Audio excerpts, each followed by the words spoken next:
Qui dit épidémie dit forcément décès et donc sépulture. Ces dernières sont quelque peu perturbées, vous le savez, dans leur organisation en cette période de crise.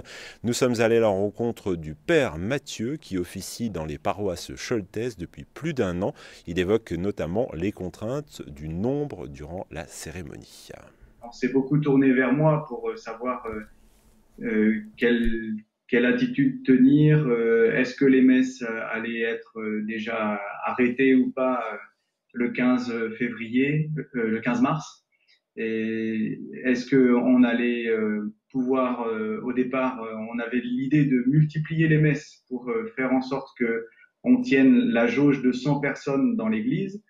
Et puis le soir même, alors que tous les plannings de messe venaient d'être faits, on nous a dit ben non, à partir de minuit, il n'y a plus de célébration dans les églises, hormis les funérailles.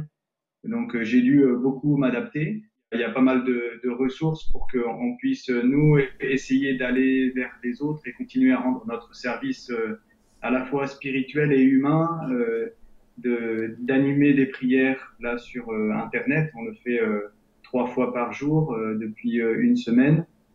Et puis d'organiser une permanence d'écoute, parce que je vois bien qu'il y a pas mal de personnes qui ont besoin d'être écoutées, en particulier ceux pour qui le confinement est difficile. Et puis, on donne aussi notre priorité à l'accompagnement des familles en deuil, parce que les deuils sont particulièrement difficiles à vivre dans ces conditions.